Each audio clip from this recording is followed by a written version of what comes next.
Get the Friendo Club set up today and get access to over 700 Going In Raw bonus episodes, our monthly Big Blue predictions challenges, and the ability to ask questions at Going In Raw. We also offer the Steven Larson comic book and exclusive Friendo Club t-shirt. Just hit join here at youtube.com/Steven Larson or go to patreon.com/Steven Larson to sign up. Hey, Friendo, Steve here. Hey, Larson. Welcome back to Going In Raw, the only pro wrestling podcast you need to be listening to. It's Monday, which means we are going to be taking a look at your hot takes. Hold on, brother. You said it's Monday. Oh. Let's start that over. Hey, Friendo, Steve here. Hey, Larson. And welcome back to Going In Raw, the only pro wrestling podcast you need to be listening to. It's Wednesday, which means we're going to be taking a look at your hot takes every single week on Mondays. We open up a hot takes thread over at youtube.com/Steven Larson. So if you want to submit your hot take potentially to be read and addressed here on the show, hit that subscribe button on YouTube and the notify bell, and you should be notified when we put up that thread. We're on the road to WrestleMania. Elimination Chamber is coming up this weekend. Let's go and start with the storyline that seems to be percolating as the A story in WWE, and that is, who's going to sell their soul to Dwayne "The Rock" Johnson? You know, I guess to a degree it's captured the imaginations of at least WWE fans, if not wrestling fans. But I don't know if it's done so in a way that WWE may exactly want to. But that's a separate discussion. Landon Smith has our first hot take here. And he says this. Sorry, it looked like you were bringing up your mug after saying his name, and so I just jumped in there. That's all good. All right, so he says this. Punk is the right choice to be The Rock's champion. He's been saying it all along, how much he wants to main event WrestleMania and that he's not here to make friends. He's here to make money, and Punk turning heel will further prove that Drew was right all along. So we got a video coming up later this week on Friendo Club about who we think are the best, worst, most surprising options to be The Rock's corporate champion. Won't get into that here. As far as Punk being the right choice, I mean, the case can be made that he is a good choice. I think there's several really good choices. Something tells me, though, that after Cody says no way to The Rock, that The Rock isn't just going to pick somebody in the chamber match and decide, all right, I'm going to put the full court press on now, making sure that you're my corporate champion. I feel like it's going to take time. I feel like Cena's going to probably win the chamber match. He'll face Cody at WrestleMania. Maybe The Rock will try to interject himself in that match to help Cena win, to convince Cena, to be his corporate champion. Cena, not being down with it, tries to fend off The Rock, and that could lead to him losing, a protected loss for Cena, and that The Rock got involved, and rather than take The Rock's help, so on and so forth. Like most things Triple H, I feel like this is probably a story he's going to take his time with, perchance. Although, with it just last week, we had the thumbnail for this was, is the WrestleMania build boring? So I could be wrong. Ever since War Games, I'm like, is he going to take time or is he going to rush through things? I don't know half the time. There's never really a middle ground, is there? No, there really isn't. So I'm operating under the assumption that he's probably going to take his time with this. Not to say that Punk still couldn't be the choice going into the summer. But I feel like, my gut's telling me, we're going to get a clear sense who The Rock's corporate champion is going to be, whether it's Punk or Drew or somebody else, probably more so heading into the summer as opposed to WrestleMania. I think I would go with a middle ground between the two things that you just said. I think WrestleMania will probably be... See, the thing is, Rock is going to be around for the build. I don't know that he's going to be around much after WrestleMania, which means he's got to make his kind of choice. They've got to at least initiate who this is going to be. Like, around WrestleMania, maybe on the Raw after Mania, it'll be revealed. I'll put it this way. I don't think that Cody's going to fight at WrestleMania The Rock's choice. I'll say this. When I say we're going to get a clear sense by the summer who it is, I think what I was trying to say was by SummerSlam, the match might happen. Yeah, I mean, I think the feud will be in effect. I think we'll get like shades of what the feud's going to be by the Raw after Mania. You got to think, dude. You got to think. The most obvious imagery is McMahon Austin at the end of 17. I could see them doing that at the end of this WrestleMania. Could be. But obviously it's not Cody. Let's go back to Punk really quick because that's the hot take. I don't know that there's a name that I personally think would be more entertaining than Punk and Rock working together. I think that, as Landon here says, storyline-wise, there are things about it that make sense. There's also some things that don't make sense. CM Punk would have to,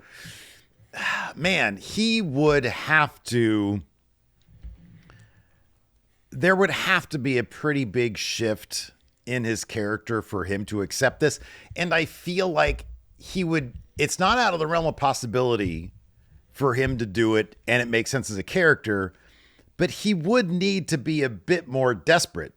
Punk is supremely confident, and no matter how many times he doesn't live up to what he says when he comes out, that's why he comes out and he says, I'm going to eliminate you, Logan Paul, and then I'm going to win the Elimination Chamber, and I'm going to walk out of Vegas champion. I don't think any of those things are going to happen. You know what?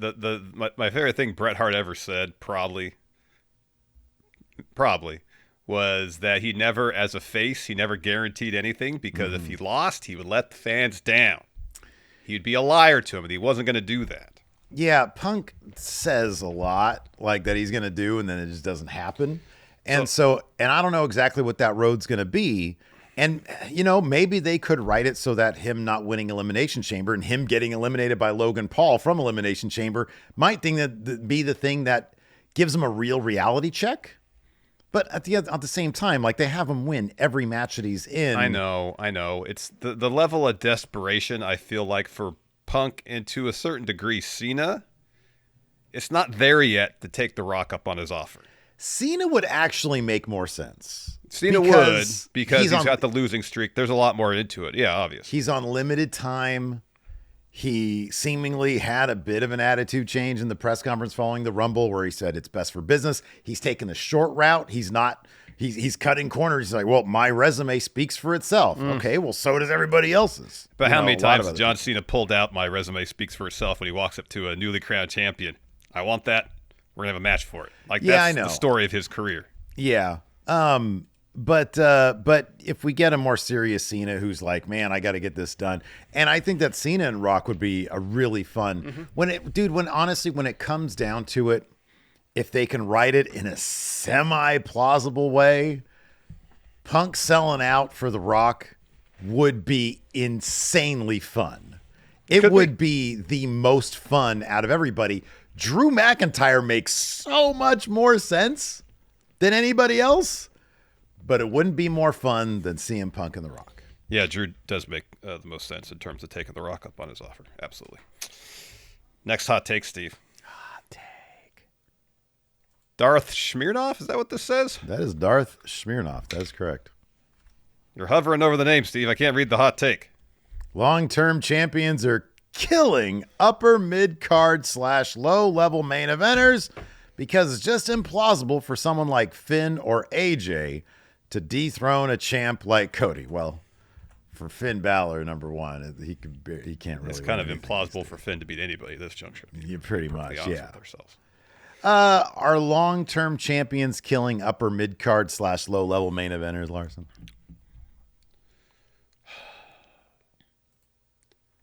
To a degree, yes. Because so many of the major title changes are only going to happen at the major 4 pay-per-views, predominantly, probably a lot of them WrestleMania. And it makes all the programs in between kind of not all that important when there's no chance that whoever's facing, for example, Cody or even Gunther, that their opponent's going to win. You get invested in the match, you get invested in the outcome because there's an unpredictability in terms of who could win this match. That's one way to get invested in the match, I should say. And if you're going through a series of feuds for a champion, knowing dang well that the champion ain't going to lose, then yeah, it kind of lessens one's interest potentially in that title picture because, well, Cody wins. He's going to win again. You can have some good character work. You can have good matches. At the end of the day, if you're certain of the outcome, like 99%, all right. It sucks a little bit of the drama out of the story. Well, you always have the Gunther title. If we're talking about, because I know what you're talking about, but like, the question is it killing the upper mid-card? Gunther's not even going to lose that title till WrestleMania, you know? Yeah, but he won it at, what was it, SummerSlam, you know, and before that, Seth had it for, I don't know, forget how long, but like, it was like, what, 4 or 6 months, something like that. Priest had it for, I think, 4 months. I don't see this. I mean, what we're talking about is we're talking about Roman and Cody. That's what we're talking about. We're talking about that title. That title's rarefied air. You know, like you can switch. They have switched the U.S. title since then. They've switched the Intercontinental Championship a couple times. Rhea has lost her title. Granted, it was because of injury, but she probably would have lost to Liv anyways. You know, who's that? Tiffany just won that against Nia Jax. Yeah. So what we're talking about is Roman Cody. Roman was, I think, a smart move because it was the biggest storyline that maybe has ever gone down in modern pro wrestling. And Cody is the top guy. He sells like lots of merch. That's from a business standpoint. But I don't know. Would it be great to see Kevin Owens, who he's not a low or mid-card guy. He's won the Universal Championship before. If Randy Orton comes back and challenges Cody Rhodes, you could hardly call him a low mid-card guy. You know, it's just, it's kind of a different landscape where there's more longevity. I feel like, I'll put it this way. I feel that's what it is. Longevity kind of kills the mid-card. Jey Uso's not exactly a mid-card guy. He's been around, you know, so I don't know, man. People are just sticking around so much longer right now. And like, is it implausible for somebody like Finn or AJ to dethrone a champ like Cody? Finn hasn't been booked well in 5 years. AJ Styles, you know, it's not 2016 anymore. And some dudes sort of, I don't know, not everybody can be at the top.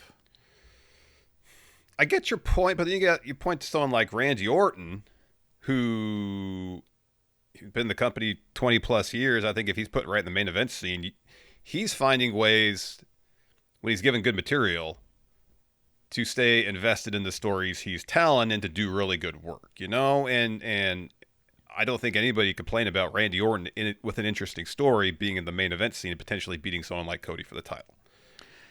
Yeah. And I don't necessarily think longevity by itself is the issue. I think it's a situation where, whether it's up to creative talent, whatever, some measure of reinvention to keep their characters fresh from a storyline perspective. That's part of it. Yeah. Because if you're not going to have the drama of who's going to win the match, then there's got to be some twists and turns in terms of the journeys the characters are going on. There's got to be some character evolution or growth for us to come out of this feud being like, this feud mattered.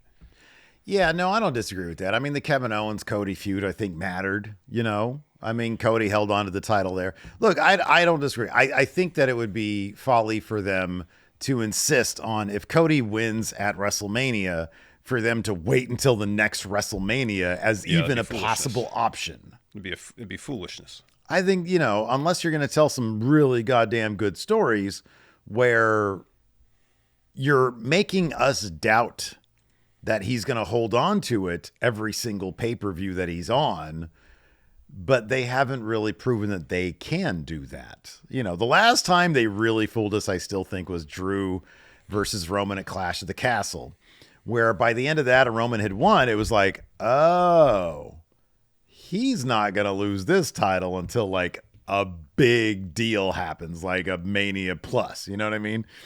And so, yeah, I don't think, I mean, I agree with this. I don't think that they should do a strictly WrestleMania for the top title. I don't think they should do that.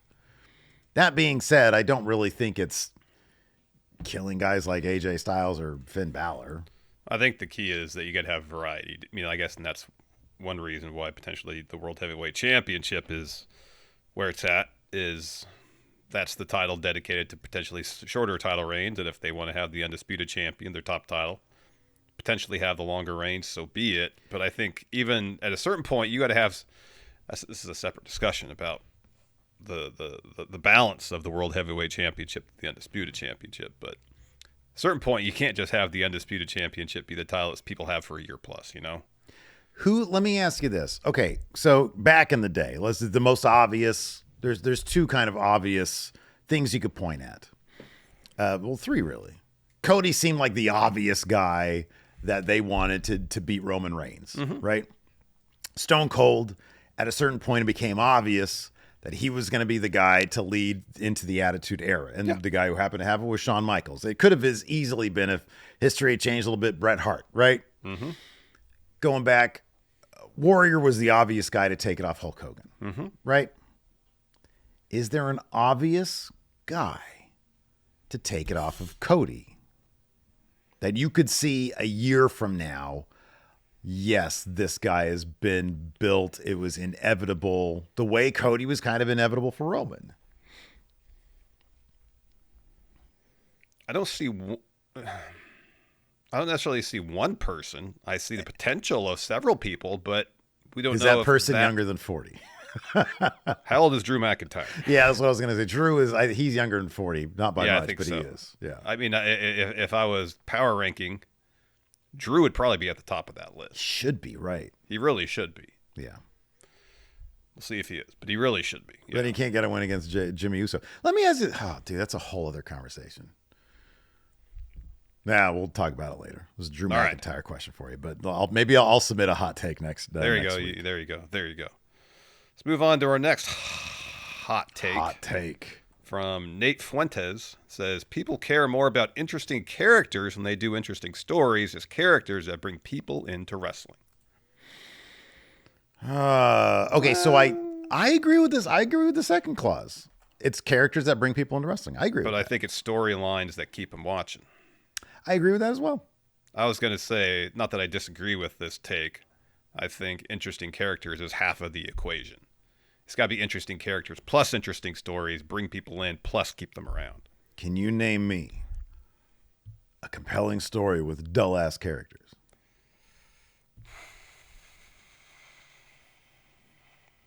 Characters make the stories. Characters, it's the stories. Interesting rely characters on make. what do you always say? You need the dynamic between the characters to fuel the story. Yeah. I mean, especially in the world of wrestling, let's be honest with ourselves. Most of the stories are not terribly complicated. They're not. Basically, I don't like you, you don't like me, we're going to fight.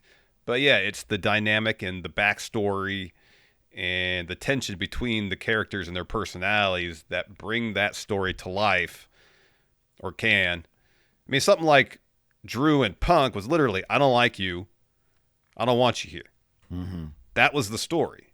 Nothing terribly complicated. Right.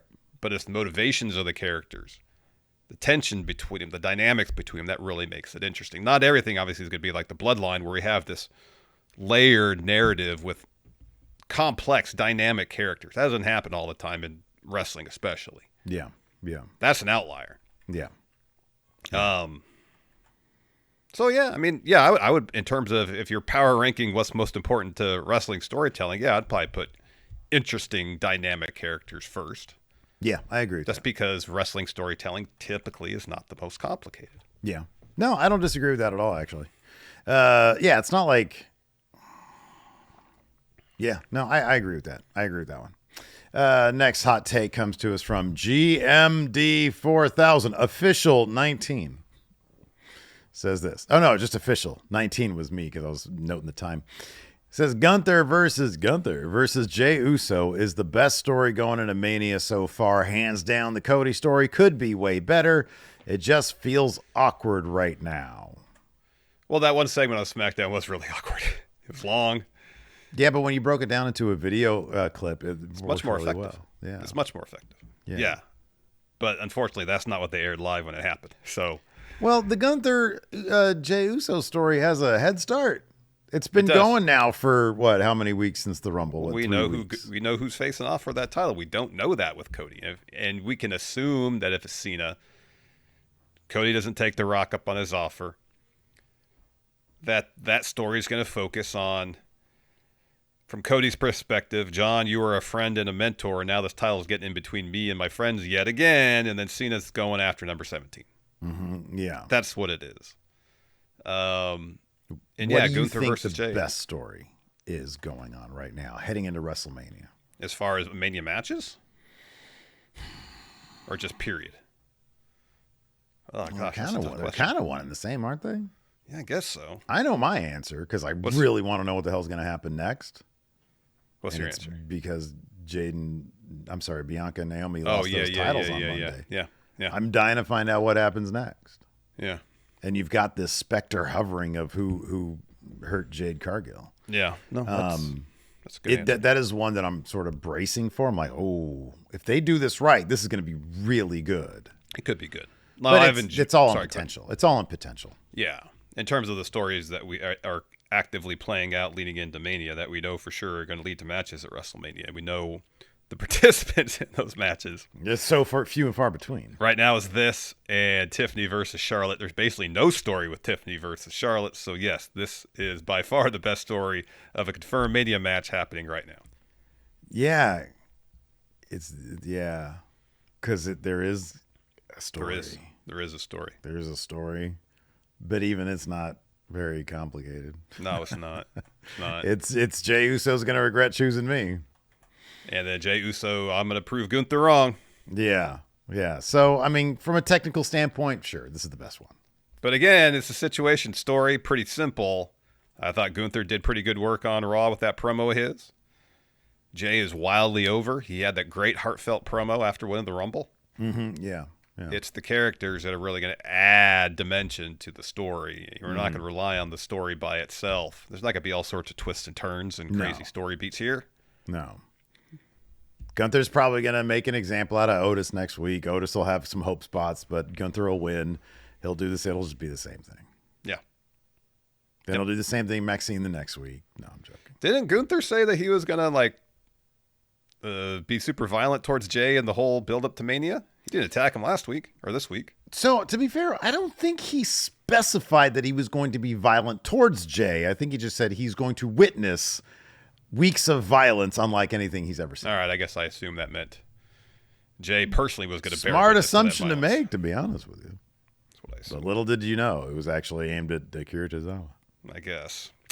Next hot take here from Psycho Crusher. Steve, I want to get your take on this one. Okay. CM Punk should never main event WrestleMania.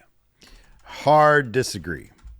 The reason why is I'm a firm believer that when you introduce a story into pro wrestling, it really needs to be paid off. And I feel like that is Punk's story coming back to the WWE to main event WrestleMania. Let me ask you this. Okay. I don't know the details, but, for example, last year at WrestleMania, Night 1 was main evented by a tag match. Mm-hmm, yeah. Rock Roman versus Cody and Seth. Yeah? Mm-hmm. Yeah. Lots of fun. Main event of Night 1, without a doubt. Yeah, sure. What if that's as good as Punk gets? It's a tag match, main eventing Night 1. You and I, this is how it would go down. You and I would make fun of it. We would devalue it. They could market it and present it as if it is him finishing his particular story. Because you know why? Because Sami Zayn and Kevin Owens. But that was for the tag titles. And it was involved in a much larger tapestry of the story. But it's like if I don't know, for whatever reason, Punk tags with, he's forced to tag with Seth Rollins. And then if their team wins, like Seth Rollins gets the opportunity the next night or something like that. Mm-hmm. Yeah, dude. I mean, it would be lame. Here's the funny thing about Punk. He needs to main event. He does not need to win. No. He just needs to main event. I feel like for it really to matter, for it to be, for there to be no asterisk next to it, needs to be I'm not even saying that. It does need to be a solo match. Yeah. And it needs to feel big. It does. It needs to be a match of importance. But he can lose it. Yeah, it's really the winner or losing doesn't matter for him in that match. It's being there in the final match of a night of WrestleMania. Yeah, but if you take Seth out and plunk in CM Punk last year, I don't think that's it. I mean, I just don't think you do something like that because his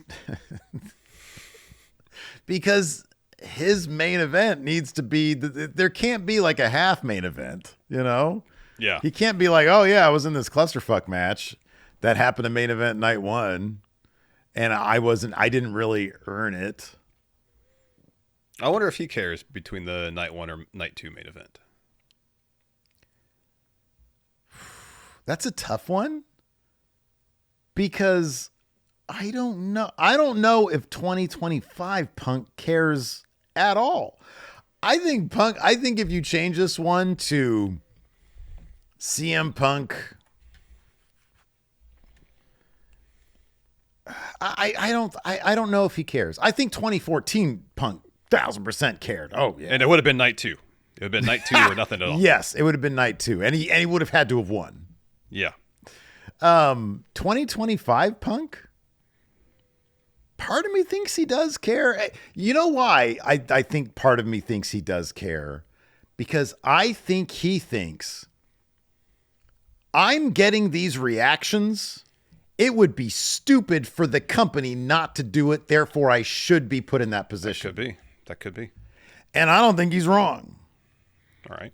I just think CM Punk in a bubble. Like, you know, I do think that he's there to make money. Mm-hmm. He's making a shit ton of it.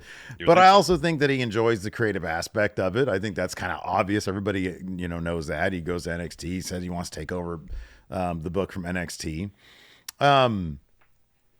But yeah, I don't know. He probably cares because he's like, it's a sign of his value, and he's obviously incredibly valuable.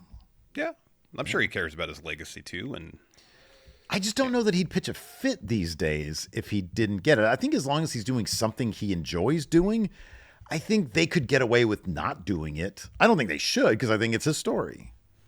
But I don't think he'd rage quit like he did back in the day. I guess it could maybe depend on the circumstances. Like if he was promised something and they're like, sorry, we're not going to do it. We're too old to rage quit. Oh, if he was promised it and they pulled it from him? Oh, yeah. You rage quit that. Yeah. Was it Starman Stew? Starman Stubbs? Anyways, hot take. The New Day heel turn is a ball drop that's been dropped past the center of the earth. The initial turn was cinema, but what did we get after? They took forever to do anything for weeks. Then, when we do get started, we get back-to-back L's from cliche cowardly heels. Boring. Now they have, one win under their belt against the LWO. The music and new attire is amazing, but I wish they went the non-traditional route and made them a real force to be reckoned with. Yeah, the heel turn itself in the segment with Big E was fantastic. Everything since then has been pretty underwhelming. They had an opportunity to do something really special, I feel like, with heel New Day, and they just kind of pissed away the momentum. And now they just feel like kind of like run-of-the-mill cowardly heels that have a really good presentation and just a wealth of history. But I don't know, it doesn't really feel like it launched them to anywhere. They've been feuding with Rey Mysterio and the LWO for months, and there's no real progression in the story. Yeah, the word momentum's absolutely the key here. I think that if they had the same events where things have actually happened, like busting up, like killing Rey Mysterio's leg or whatever they did with the steel steps. If they had done that like week 3, like week 2, you have them beefing with Rey Mysterio backstage because he's like, nah, you guys have been banned. Everybody loves Big E. They're upset. I'm locker room leader. You guys aren't invited here. The next week, they completely destroy his leg. They'd continue to get that nuclear heat. And the following week, they completely dismantle the LWO and Dragon Lee to the point where they can't even show their faces anymore. And then they beat whoever has the tag, the War Raiders or whatever. War Raiders. Like, yeah, man. It's having a tag team ostensibly feud with a singles guy is weird. It is strange. And why for those few weeks after Raw moved to Netflix, they had several segments over the course of a few weeks, not even on the American broadcast. They had it during the commercial break. They had during the commercial breaks here in the States. Like, that's opportunity to advance the story. Yeah, I know. Yeah. It was weak. It was really weak. Very weak. It's been a massive ball drop. It has been a huge ball drop. I agree 1,000%. Yeah. Massive. Hot take here from, I think this says Chris Uncle Ahmed. Says WrestleMania 13 would be viewed as a less terrible show if the iconic submission match closed out the night. Austin Brett and Sid Undertaker should have flip-flopped spots. I mean, I guess it might have been more finely remembered, but I don't think anybody would not be under the illusion that it was a terrible WrestleMania, even if Austin Brett closed the show. All right. So here's the thing about 13. The gulf in terms of where the characters were and what the roster was like between 13 and 14 is massive. Check this out. Because I love this hot take. That's why I dropped it in here. Because I like talking about weird history. But like... So, and I agree, Bret Hart, this was wild. This is the one that Shawn Michaels vacated the title like in February. Imagine if that happened today. Somebody vacated the title like a month before WrestleMania. That's wild. So they had to do that stupid Four Corners thing, or maybe it was on Raw. I forget what it was, where Undertaker ended up with the title. But like, yeah, it was weird. Like Steve Austin won the Rumble. Yes, they had the Four Corners match. Then Brett won it, and then Sid beat him the following night on Raw. I think that's how. Right. It went. So Sid walked into Mania as champ to face Undertaker. Why? And look, we love Sid here at the show. Everybody knows that. We're big Sid guys. He's right there on that painting that we got special done. There is no way that main event should not have been Bret Hart beating Stone Cold Steve Austin. Bret Hart walks in as champion, beats Stone Cold, right? Because then it's like, oh, wow. Then you got next year, Stone Cold's back in the main event after winning the Rumble again, and then he wins it. You got that thing. Instead of the mid-card, you have this 5-star submission match. It's fantastic. Why didn't you do that for the title in the main event? Why not? Why? I don't know. That being said, this is not a great roster right here. The talent's there, the gimmicks aren't. You got the headbangers. You get dude, they kicked things off with a 4-way elimination match to determine a number 1 contender for the tag titles. Tag titles were defended on the show, but you're starting it with a contenders match. That's something you do like on Sunday Night Heat, which I know didn't exist in 1997. Well, something existed, but they did have a dark match, but this wasn't that. The dark match was Billy Gunn versus Too Cold Scorpio. So it was the Headbangers versus Doug Furnace and Phil LaFon, the Godwins, and then the New Blackjacks. Only really one of those teams made it to the True Attitude Era. Made it to like the next year, the Headbangers. Rocky Maivia he was the champion walking in, but it was before he had joined the Nation. It was against the Sultan, right? Rikishi, yeah, that's right. Who had done it later on for The Rock. That match was 10 minutes long. Hunter Hearst Helmsley with China, pre-DX, defeated Goldust. Owen Hart and the British Bulldog defeated... For the WWF Tag Team Championships, Owen Hart and the British Bulldog, so the Hart Foundation, versus Mankind and Vader, ended in a double countout after 16 minutes. This Bret is Hart WrestleMania, versus... mind you. Yeah, reminder, this is WrestleMania we're talking about. Bret Hart versus Stone Cold, like the one match on the card seemingly that actually belonged there. That was a WrestleMania level match. Ahmed Johnson and the Legion of Doom defeated the Nation of Domination, Farouk Crush, and Savio Vega in a Chicago street fight. And then we had Taker versus Sid, where Sid pooped his pants. Yeah. Allegedly. That's the thing, though. If you have Bret Austin main event, the time frame is different. Maybe Sid's tummy isn't upset. Maybe he doesn't poop himself at WrestleMania that year. Entirely if possible. He's not in the main event. Are you saying this is a good thing or a bad thing? I'm just putting it out there. You can decide for yourself whether that's good or bad. Bro, that was a 21-minute match. Yeah, I've seen it. I might have, but I don't know if I remember it. I think I've watched that whole Mania. Oh my gosh. It's not good. Yeah, you would have needed... The bottom line is none of these characters were ready. None of them... They did not have the characters that were ready. It wasn't until the next year. Yeah.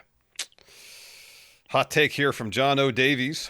Says, when the Hangman Redemption arc has reached its conclusion, it should go down as one of the best wrestling stories of the modern era, alongside the Bloodline saga. I've said it before, but Hangman is the most compelling wrestler alive today. I love Hangman's work. I think he's one of the most interesting performers in terms of character work. He gets it. He gets the dimension, the complexity that he needs to have as a character on television, not just a pro wrestler. A character on television. He understands it. He puts on great matches. It's a great promo. Character work, 10 out of 10.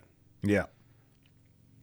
And I've really enjoyed his arc in AEW. They need to stick the landing.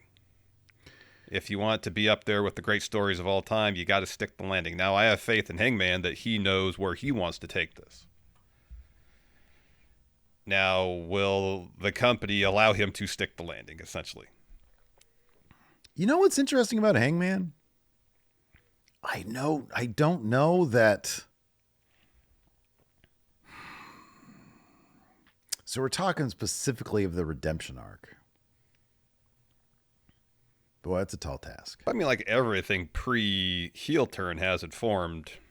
I know. Since day one of AEW, everything has informed what's followed. It's not like he's had a reset button ever. I'll say this. I don't know what lies in his future because, sadly, I'm not Nostradamus. Would you want that, though? Would you want to be able to see the future? That seems like an incredible burden. Yeah, no, absolutely. I mean, just to enrich myself, sure. Does it include lottery tickets? I don't know what would be included or not included. Yeah. I don't think you can just pick the good stuff and disregard the bad, though, Steve. I wouldn't want to know the future. I really wouldn't. I would, unless there was something very specific, like, on your 47th birthday, you will die from, a boulder falling on your house, or a plane falling on your house, which these days is entirely likely. I'd want to know that so then I could just prevent it from happening. But then you might end up in a Final Destination situation. How do you know when your efforts prevent it from happening is what actually leads it to happen? That's a good point. Again, exactly. Planes everywhere. Yeah. Yeah. I might be like, I got to get out of here. I got to get on my plane on my own. And then that's the plane. Go. You'd think you get on a plane that a plane can't fall on you. You'd think, but then maybe that plane's landing, another plane's landing right on top of it. Yeah, there was another thing that happened. Yeah, it was a plane was taken off, and it came too close to a plane that was like taxiing on the runway. Apparently not supposed to be there. They didn't have permission to be there. But I'm sure they didn't know. They probably did have permission to be there because everything's messed up right now. Yep. I think that Hangman's entire story, I hope that he is able to ensure that it stays as compelling as it has been already, because he has been one of the most compelling wrestlers, of everybody today. It's a really, really wonderful performance. And luckily in AEW, it's gone through a lot of great twists and turns. The one down spot is clearly the CM Punk stuff, when Hangman seemingly went into business for himself and didn't stick to the story that was being told. And I think that maybe we could have had something really good there if he had done that. But, it's not for me to say. Yeah, I hope that if he ends up ever leaving AEW and going to WWE, that he continues this thread of just really, really interesting stuff. What? Nothing. He can make up with them. They can make up. They can make up because it's good for business to make up. You think that's impossible? No, I'm not saying it's impossible. I don't know. He seems happy in AEW now. Oh, I know, but people change all the time. You know, things change. You know, people they get offers. I get it. It's like I've done everything I want to do in AEW. I got a really good deal. That happens. Yeah, absolutely. You know. What? Nothing. You don't want to see the guy go to WWE? No, I want him to do what's best for him. Ah, okay. Me too. But regardless of what happens to him 10 years from now, I hope that we just continue to get it because I think he's a really good performer. Yeah, agreed. Next hot take here from Coyote Dynamic. It says, Death Riders has been amazing. No, next. Well, there's more. Mox is a fantastic heel. Oh, okay, next. Yuta is one of the most hated heels in the company. Claudio is presented like a monster. What? Hold on. They're presented as a super dangerous... I'm not done yet. Super dangerous faction. Seriously, Death Riders have been great. I don't understand wrestling fans. So first off, hold on. Before you say anything, I'm happy that Coyote Dynamic enjoys it. Yeah, I'm just giving static. It's not for me. I don't think it's for Steve either. We've made our reasoning for that pretty clear. You know what? What? Don't talk for me. Up until the Cope feud, yes, it hasn't been for me. I don't mind. The Cope feud, I actually don't mind. And you know why? I know why. Not dominating the show. It's How just can another you say story. Claudio's presented like a monster when he had a hard time beating Jeff Jarrett? Yeah. No, look, what you're saying is absolutely right. Coyote Dynamic, if you're enjoying it, I think that's tremendous. I think it's awesome. I look at the AEW crowds when Dynamite's on, and I see a lot of people out there enjoying it as well. And I'm not going to take that away from anybody. Nope. I will say this, and maybe a part of it is, I think mainly what you're saying is that it hasn't been like the centerpiece and the end-all be-all in programming. You know what else? They've kind of dropped the, hey, we want to elevate the mid-card guys. You're right. No, I think that it's turned a certain corner into simply Mox's bad guy who keeps the title in a briefcase and he's got a bunch of bad guys with him. And I think that kind of just works better than whatever they were doing before. The rationale to begin with. I remember when we talked when it was divulged what their plan was. I'm like, it's kind of nebulous. Yeah, right. It limits the scope of the stories you could tell, in theory. And the end game of Darby winning the title for Mox, great for Darby, but when you got Swerve, Hangman, Ospreay, Okada, like you can list off probably 10 wrestlers in AEW that I think would make more compelling champions. Let me ask you this. Yeah. If we weren't such marks and we weren't up to speed on what like Fightful or Meltzer or whatever was saying in terms of like, hey, they want it to be Darby. If we didn't get that info, would we feel different about it? No, because for the most part, the first part of this was still not very good. It wasn't very good. Yeah. It wasn't. I didn't find it to be compelling TV. I felt that so many of the segments were formulaic, and when they tried to do something super dangerous, it seemed like pouring cleaning solution down Orange Cassidy's throat. It was so over the top that I found it not believable. It was cartoonish. Same with them attacking Rock and Roll Express. Yeah. Those guys are in their 70s, for heaven's sakes. Yeah. Why are you attacking them? And they're tied to chairs, and it's just it's ridiculous as opposed to dangerous. Yeah, it was really goofy. It was really goofy. I do appreciate that Tony Khan seemingly doesn't mind a good pivot here and there. So it wouldn't shock me if Darby wasn't the guy. I'd still be, it wouldn't surprise me if Darby was the guy either.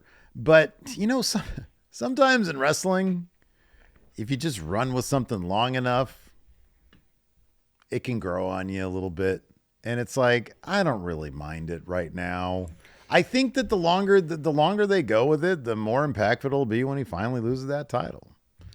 I think if they stick with the philosophy of this is just another story we're telling on the show as opposed to the story we're telling on the show, I think it'll benefit, because there's just even back when they had the motivation of elevating mid-carders, it just didn't feel like there was enough, whether it's a lack of planning or whatever the case may be, enough to really work with for the characters involved beyond just, Mox going out there with his typical weekly word salad saying, yeah, I'm trying to make everybody better around here. It never really extended much beyond that. No, there was never anything to it. Like he didn't affect any change. No. Like you needed a bit more there. And part of that is a follow through. You have Private Party winning the tag titles, and they as characters don't change.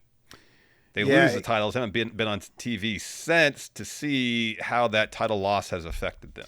It kind of just feels like Tony Khan ain't fit to tell stories that are wide ranging. Because number one, probably isn't easy to coordinate all that, because it's like, I like Private Party, but I got Bobby Lashley and Shelton Benjamin over here, and I really want to do that instead. Then you shouldn't. Then just stick to simple feud after feud after feud stories. Or like even that, and I don't know if this would be something you'd want to do. You could approach it like this, where you have Hurt Syndicate, who I guess technically are heels, but everybody loves them, you know? Say to Private Party, yeah, you won those tag titles, but how have you grown as competitors? Yeah, you have the tag titles, but in terms of competitors, you're roughly the same place you were 5 years ago. Yeah. Like bring some of what Mox was saying into it. Yeah. Not even, I'm not saying align Hurt Syndicate with Death Riders. Gosh, no. Don't do that. Absolutely not. But take elements of the stories they're telling, or at least some of the ideas, and weave it into these feuds. What they could have done? A little bit of crossover. What? Show that Mox is kind of a false prophet. Like, the Private Party start adopting some of the Death Rider philosophy, and it leads them to win the gold.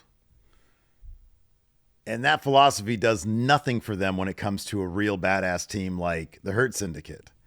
And the whole premise of what Mox was selling them then falls apart. But like, they didn't even really adopt anything that the Death Riders were selling them. Not really. I mean, what was the defining motivator in Private Party's title win? Dealing with Mox or the pep talk from Amazing Red? Right, yeah. I know they lost the first tag title opportunity against the Young Bucks following the pep talk from Amazing Red, but it's not like, I think the bit with Mox and the Hammer even predated all that. Yeah.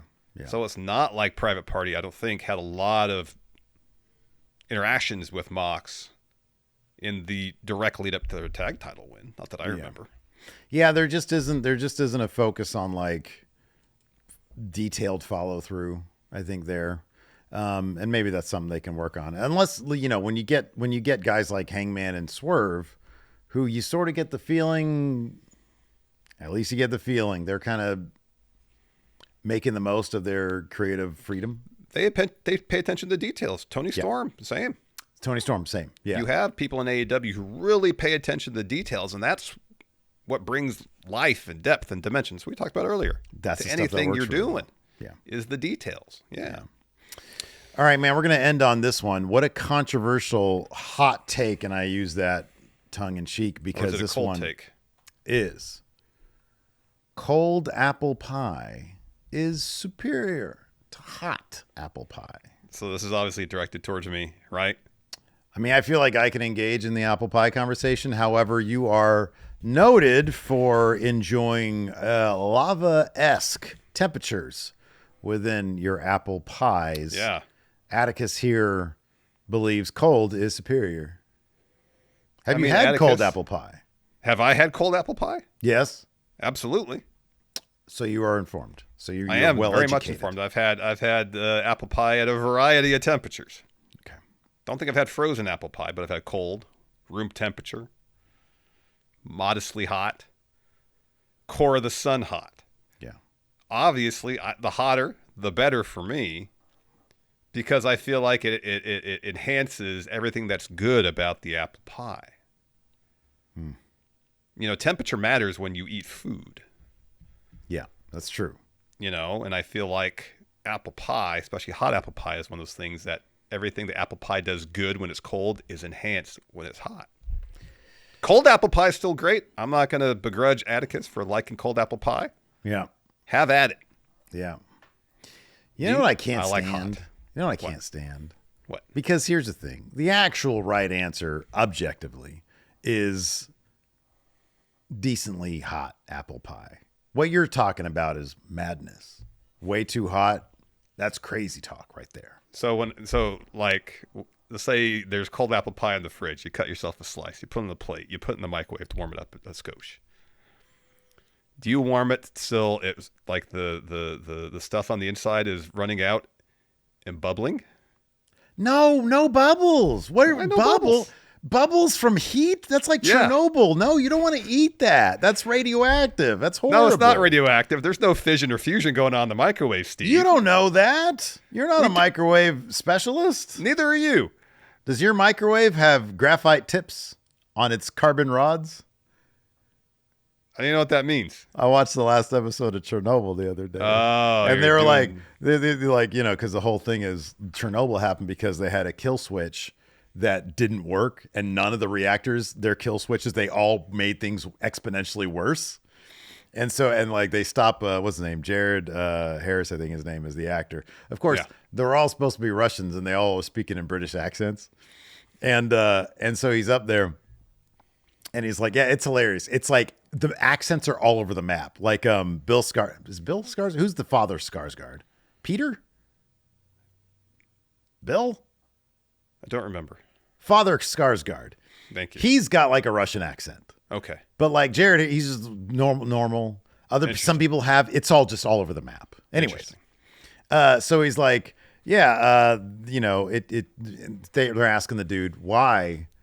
He's like, for the same reason our reactors don't have housing units around them and everybody in the West does. Same reason this, that, the other. Because it's cheaper.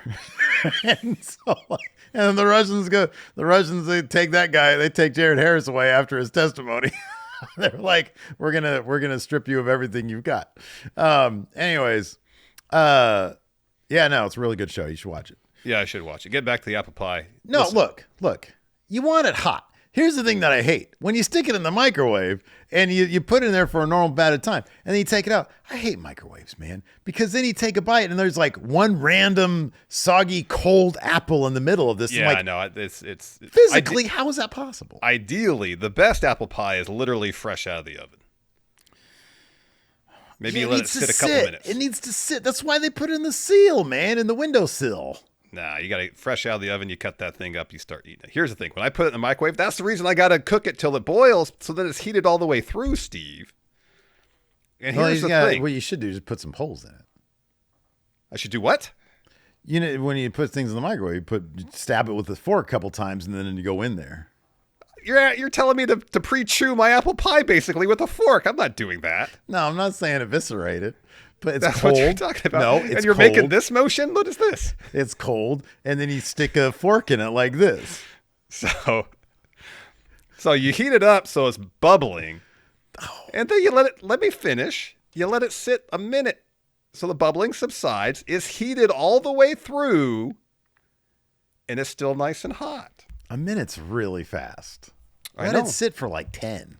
Oh, that is cold. It's room temperature at that point. Then you got to put it back in the microwave. I didn't say put it in the fridge. Just let it out. Let it chill. Just a bit. Well, then it's room temperature. It's lukewarm. I don't want that. I want hot. Oh, man, just on the high end of warm. That's where it needs to be. I know, but if you cook it or warm it up in the microwave, you got to get it to hot and actually a little bit past hot so it's evenly warm. Past hot? What's that? Like I said, center of the sun. You and your graphite tips. Anyways, that's going to do it. It's because they're cheaper. That's going to do it for the show today. Thanks, everybody, for tuning in. We appreciate all your hot takes, cold takes, or whatever past hot is in Larson's world. Yeah. That's going to do it for the show. Thanks, everybody, for tuning in. Tomorrow, we've got our AEW NXT Super Review. Correct. And then on Friday, a whole lot of nothing except for no SmackDown. Nothing on Friday. Nope. 'Cause Wasn't my Saturday- Friendo Club. I'm trying to get the corporate champ video up for Friday. That's right. Predictions are already up now.